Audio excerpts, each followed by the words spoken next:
This video is going to cover about 8 problems from the 9 weeks review for Algebra 2.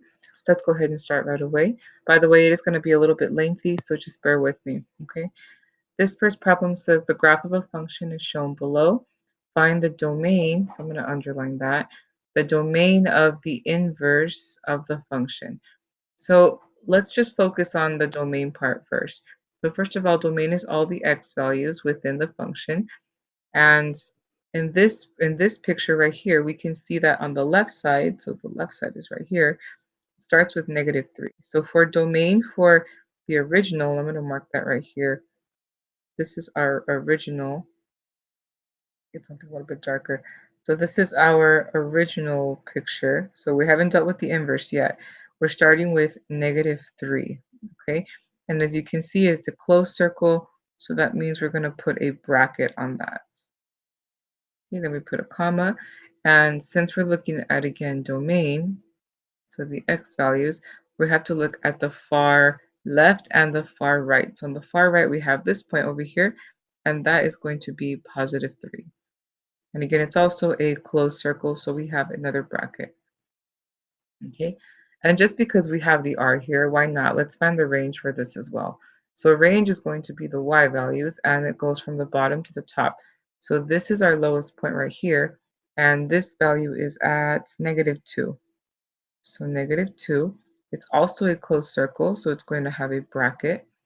And then we look at the highest point. So the highest point is actually both of these points, but they're the same number. They're both +2. So I'm going to go ahead and put +2. And it's also a solid line. It's closed circles here as well, so it's another bracket. Okay, so this is the domain and range for the original function, the one that's graphed right here.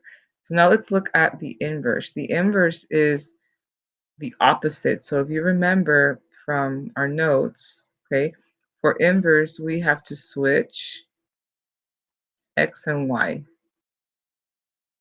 Okay, so another way to think about that is that we're going to switch, well, in this case, x and y represent domain and range, so we're just going to switch domain and range. So for the inverse, okay, you can write this underneath here if you want. I'm just going to write it here so you all can see it. So for the inverse function, the domain and range are going to be flipped. In other words, our domain is going to be the range of the original. So -2, 2. And the range is going to be, well, it's going to be the opposite as well. So it's going to be the domain of the original. So we're just going to flip-flop. So -3, 3. And that's it. So the question was asking us to find the domain of the inverse. In that case, this would be our answer right here. So I'm going to go ahead and write that up here. So the domain of the inverse is -2, 2. And again, it's just the opposite of what we're used to, because inverse means, well, it means the opposite, okay? All right, next problem. By the way, you can pause and play as you need to, okay, with this video. Next one says, below is the parent function for square root. Graph the following. Okay, so we haven't exactly seen this parent function yet, but we have seen absolute value, and we know that parent functions usually start at the middle, and this one does, 0, 0, right here. And we also know about transformations. So luckily for us, transformations work the same for all functions. So we're going to go ahead and look at the transformations. We have that, let me pick this one. We have a -2 right here. Yeah, we have a +3 right here. So our regular function for square root, our OG, so to speak, is y equals to the square root of x, just like that. So you can see that we have a -2 and a +3. Well, the -2, this means 2 to the right. Remember how we have our opposite when it comes to x? Okay, and the 3 means 3 up. So that means from this point right here, I'm going to go 2 to the right, so 1, 2, and then up by 3. So somewhere right there. And you can kind of estimate the points. I know it's kind of hard to see on the paper. The graph didn't print out that well. But as far as the sketch goes, this is pretty much all I really need, the starting point. So I know from here the graph kind of does something like that. The shape stays the same. It's just the starting point that's changing. Okay, so our starting point will come from, again, this number and this point. If you want to write that down, starting point, okay, is going to be 2, comma 3. And if you notice, it's just like absolute value, where the first one is the opposite of what's written, and the second number is the same. So same idea, okay? And that's pretty much all we need to go ahead and find the domain and range. So for domain, we're going to look at the range, the domain and range for the new f of x. So this right here is our new f of x, okay? And that starts at this point. So at this point, the x value is 2. So I'm going to say 2. And it goes on forever. So all the way to infinity. The 2 is a closed circle, so it is a bracket. And the infinity goes on forever, which means we can't reach it. So it's a parentheses. Okay. Looking at the range, we're going to start again at the bottom point. So this is our point still. And this value is at 3. So I start with 3. And again, it's a closed circle, so it's also a bracket. And it goes on forever, so to infinity. Okay. Just in case you do have a different notation, you can also write this as y is greater than or equal to positive 3. And same with the domain. We can say that x is greater than or equal to positive 2. Okay, that's it. I believe on your exam it's going to be a little bit easier because I think they actually give you the graph, but it's okay to learn a little bit more. Okay. By the way, if you have any questions, you can email me or ask me in class on Monday. Okay. Let's look at the next problem. So now we have a system of inequalities. So a system of inequalities is when you have two or more inequalities. These symbols right here, so this one and this one, those are inequality symbols. So we're going to go ahead and try to graph this. Now, if you notice, when we graphed the problems that were in our class, they were of the form y is less, well, this, depending what this is, mx plus b. So we don't have that right now. So we're going to have to adjust that, okay? We're going to have to fix that. So let's see, how should we do that? Let me see, make this a little bit bigger. So we're going to go ahead and look at the first one. Let me color code them. So let's look at this one, and let's fix that one first. So we have that, oh, sorry, not 9, wrong problem. We have that x minus y is less than or equal to 4. So we need to move the x and the negative right here. So let's do that. Let's do minus x because we have positive x, so minus x to both sides. That gets rid of this part. So now I'm left with negative y is less than or equal to negative x. I'm putting the x first, and this 4 is positive, so plus 4. Okay. Now this is almost correct, but we still have that negative, so I'm going to have to get rid of the negative. To do that, remember that there is an imaginary 1 here, so we're going to divide both sides by negative 1. When you divide every single term, so this will cancel out, and I'm left with y. I'm going to skip that part for a bit. 2 negatives make a positive, so x, and then 4 divided by negative 1 is minus 4. Okay.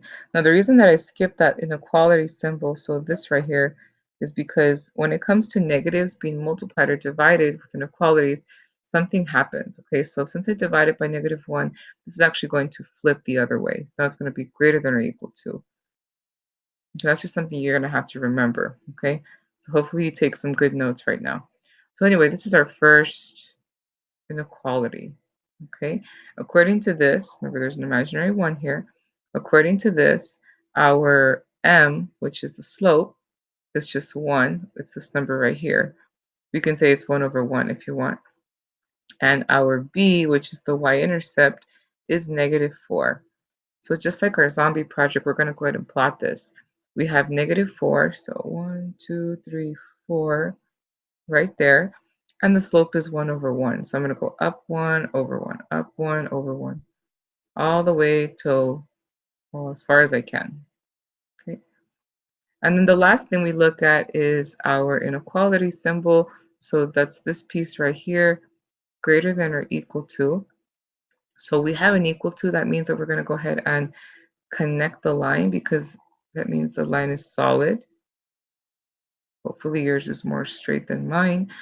And the last thing I'm going to look at is of what this symbol means. So we talked a lot about test points in class. We mentioned the shading, so let me go over that a little bit here.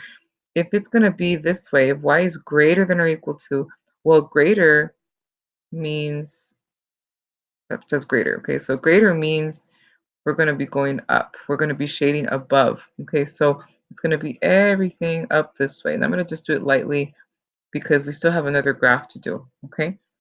I know it's kind of a long problem. Sorry about that. Let's go ahead and look at the second one now. So I'm going to look at this one here. So we have 2x plus y is less than 4. And this one should be a little bit easier because all I see is that 2x that I have to move. So let's go ahead and do that. Let's use this color. So we're going to subtract 2x to get rid of the 2x here and subtract 2x on this side.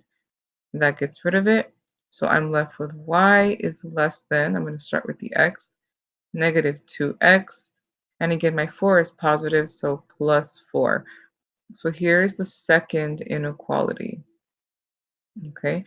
And I'm going to go ahead and do the same thing where I found my slope. So m equals and my y-intercept. In this one, my slope is negative 2. So negative 2, and then we're just going to put it over 1. And my y-intercept is again positive 4. So, oh man. Okay, yeah. So 4. So sorry, I got confused a little bit there. This one was negative 4, this is positive 4. Okay, so we're going to start at positive 4. So 1, 2, 3, 4, that's right here. Okay, and we're going to be using our slope to get our next point. So negative 2 over 1. So 1, 2 over 1. 1, 2 over 1. 1, 2 over 1. 1, 2 over 1. And so forth. And this one, if you look at our inequality symbol, does not have a line underneath. Therefore, it means that this line is going to be dashed, okay, or dotted if you prefer that terminology. So let's go ahead and make it dashed, okay. And we're going to finally go ahead and look at the shading part. So this one is less than. So if it's less, that means we're going to go down or below. So from this line, I'm going to shade down this way. It looks kind of messy, but if you notice, the part where they both intersect is all of this area right here. So I'm going to make the brush a little bit bigger and let's just shade that in. So all this part right here is our solution set. Okay, and that's it. So if you're not sure about what part to shade, you can always just use test points. It takes a little bit longer, but it works. We're actually going to see a problem with test points in a bit. So this is called our solution set. If we relate it to the zombie project, this is the safe zone. This is where people are safe from the zombies. Okay, well, for a while, because this dashed line means they could probably get in, but let's hope that doesn't happen. All right, moving on. And again, I know this is a little bit longer video. Just bear with me. We're looking at number 17 now. Which of the following lies in the solution set? So this one, I'm not going to do the whole problem. I just wanted to kind of point out what you're going to do. If we're talking about solution set, you should know that that means all the points that are in that shaded area. So for this one, I want you to use test point. And we did this a lot in class. It's where you take a number, and I'll do one if you want. We'll take this number and we're going to plug it into both of them. So that would be, let's see, this is x, this is y. We would say 2 minus 1, I'm looking at this one right here, okay? 2 minus 1 is greater than or equal to negative 1. Well, 2 minus 1 is just 1. So that one would be true. So I'm going to put a check mark for that. That one's true. And then I have to try it in the second one as well. So I have to try it in this one as well. So I'll do that right here on this side. So it would be 3 times, again, 2, because it's 3x. So you're just plugging it in, minus my y is 1. So 1 less than or equal to 4. Okay, so 3 times 2 is going to be 6. Bring down that 1. And 6 minus 1 is 5. Remember, you're just bringing everything else down. This says 5 is less than or equal to 4, which is false. Okay, so this one is false. So that means that A is not the right answer. Okay, so you have to plug it into both the first one and the second one. Okay, it has to be true for both of them for it to be a solutions part of the solution set. So I'll leave the rest of that one to you, but it's not A, so you only have 2 more to check. Okay, let's move on. We're going back into our absolute value functions. This was a ways back, so pay close attention if you remember how to do this. This one says if the parent function for absolute value shown below is transformed according to the rule 3f(x minus 4 plus 5, how will the graph of the function change? So I'm going to go ahead and do a couple things. I'm going to go ahead and rewrite this. Okay, so remember that y equals absolute value of x. This is our OG, the parent function. Okay, remember that the OG is the original graph. It's the parent function. Don't forget what it means. So this, if I changed it to this, we could say that, let's use a different, let's use P. P of x equals, we're just making, this letter doesn't matter, we're just making up a new function, okay? We're gonna say 3, and my function is absolute value of x, so I'm gonna put my 2 bar lines, okay? Put my x in there. I'm just gonna copy everything. So minus 4, and then plus 5. These are absolute value. Plus 5 at the ends, okay? So each of these represents something. This 3 in the front, remember, we kind of like to call it our slope. But in transformation rules, this represents a vertical stretch by 3. In other words, the graph is going to get a lot narrower by 3, okay? It's going to look like it's kind of like it's thinner. The next number, so this number right here, the minus 4, this means 4 units in the opposite direction. So instead of it being like minus, you think of it as to the right. Okay, and finally, we have our 5 at the end. This 5 means 5 units up. So it's the vertical shift, up or down. So let's go ahead and see if we can graph. So that's all the transformations description-wise. Let's see if we can graph this. I do know that from the center, and I'll go ahead and do it in green. From the center, we're going to go 4 units to the right. So 1, 2, 3, 4, and then 5 units up. 1, 2, 3, 4, 5. So it's like up here, actually. Okay. And then from there, we're going to do a vertical stretch by 3. So it would be up 3 and then over 1. So I can't really see it. I'm just going to kind of pretend 1, 2, 3 over 1. So it's going to be something kind of like that. It's going to go off the graph a bit. Okay. But see how, notice that it does look a lot thinner than the original. It's moved over to the right and it's moved 5 up as well. So that's the idea that you want to do here. And this new vertex, let's label that. Our vertex is no longer 0, 0, but now it's 4, positive 5, which we could have gotten from here and here. Remember, opposite, same. Okay? And that's about it. That's about all I wanted to do with this number. So there's another graph that's like this one. You can try that one by yourself. Okay, let's go on to the next problem. Inverse. So it's, again, we saw an inverse problem in the very first one, and that one was just with a graph. So now we're going to do it algebraically. When we're solving an inverse with algebra, the first thing you want to do is change this f of x to a y. It just makes things easier. Okay, so y equals 6x plus 30. And what we're doing with inverses, we're always switching x and y. So I'm going to go ahead and do that first. I'm going to make this y into an x, so x equals, and then this x into a y.